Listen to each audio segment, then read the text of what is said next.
Hi friends, welcome back to my channel. ನಮ್ಮ ಅರ್ಜುನ ಆನೆಗೆ ಅಂಬಾರಿ ಹೊರುವಂಥ ಚಾನ್ಸ್ ಹೇಗೆ ಸಿಕ್ತು ಗೊತ್ತಾ? ಮೊದಲಿಗೆಲ್ಲ ಅಂಬಾರಿನ ಪ್ಯಾಲೇಸಿಂದ ಬನ್ನಿ ಮಂಟಪದವರೆಗೂ ಒಂದು ಆನೆಯಲ್ಲಿ ತೊಗೊಂಡೋಗಿ ನೆಕ್ಸ್ಟ್ ಅದೇ ಆನೆಯಲ್ಲಿ ಬನ್ನಿ ಮಂಟಪದಿಂದ ಪ್ಯಾಲೇಸ್ವರೆಗೂ ಅಂಬಾರಿನ ತೊಗೊಬಂದು ಇಡ್ತಿದ್ರು.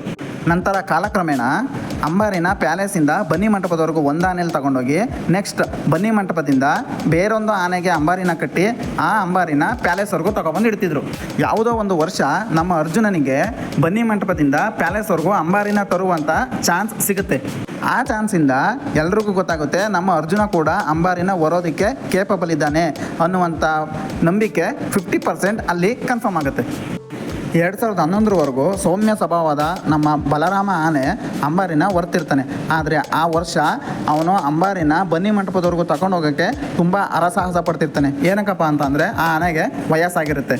ನಂತರ ಆ ಆನೆಗೆ 60 ವರ್ಷ ತುಂಬಿದ ಮೇಲೆ ಅದಕ್ಕೆ ರಿಟೈರ್ಮೆಂಟ್ ಕೊಡಬೇಕು ಅನ್ನೋ ದೃಷ್ಟಿಯಿಂದ ಬಲರಾಮನಿಗೆ ಬದಲಾಗಿ ಯಾವ ಆನೆಗೆ ಅಂಬಾರಿನ ಕಟ್ಟಬೇಕು ಅನ್ನುವಂಥ ಕ್ವಶನ್ ಎಲ್ಲರ ತಲೆಯಲ್ಲಿ ಮೂಡುತ್ತೆ.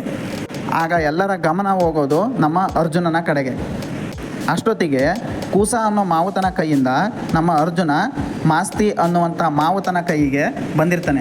ಮಾಸ್ತಿಯವರ ಕೈಯಲ್ಲಿ ಅರ್ಜುನ ಇದ್ದಾಗ ಎಷ್ಟೋ ಕೆಟ್ಟ ಆಟಗಳನ್ನು ಬಿಟ್ಟಿರ್ತಾನೆ. ಅವನ ಹತ್ರ ಯಾರೇ ಹೋದರೂ ಒದೆಯೋದು, ಸೊಂಡಿಲಿನಿಂದ ಎದುರಿಸೋದು, ಈ ಥರ ಕೆಟ್ಟ ಆಟಗಳನ್ನು ಅವನು ಬಿಟ್ಟಿರ್ತಾನೆ. ನಂತರ 2012ರಲ್ಲಿ ಅರ್ಜುನನಿಗೆ ಅಂಬಾರಿ ಕಟ್ಟಬೇಕು ಅನ್ನುವಂಥ ನಿರ್ಧಾರ ಕನ್ಫರ್ಮ್ ಆಗುತ್ತೆ. ನಂತರ ಚಾಮುಂಡೇಶ್ವರಿಯ ಆಶೀರ್ವಾದನೋ ಏನೋ ಗೊತ್ತಿಲ್ಲ, ಅಲ್ಲಿಗೆ ಒಮ್ಮೆ ಅವನು ಅಂಬಾರಿನ ಕಟ್ಟಿ ಮೆರವಣಿಗೆಯಲ್ಲಿ ಸಕ್ಸಸ್ಫುಲ್ ಆದ ನಂತರ ಅವನ ಕಂಪ್ಲೀಟ್ ಎಲ್ಲ ಕೆಟ್ಟ ಆ್ಯಕ್ಟಿವಿಟೀಸ್ಗಳನ್ನೆಲ್ಲ ಬಿಟ್ಟುಬಿಡ್ತಾನೆ. ಅವನ ರಾಜಗಾಂಭೀರ್ಯ ನಡಿಗೆಯಿಂದ ಇಡೀ ಮೈಸೂರು ದಸರಾ ನೋಡೋಕ್ಕೆ ಬಂದಿರುವಂಥ ಅಷ್ಟು ಜನರ ಮನಸ್ಸನ್ನು ಅವತ್ತು ಗೆದ್ದಿರ್ತಾನೆ. ಓಕೆ ಫ್ರೆಂಡ್ಸ್, ಇದಾಗಿತ್ತು ನಮ್ಮ ಅರ್ಜುನ ಆನೆಗೆ ಅಂಬಾರಿನ ಹೊರುವಂಥ ಚಾನ್ಸ್ ಸಿಕ್ಕಿದ್ದು.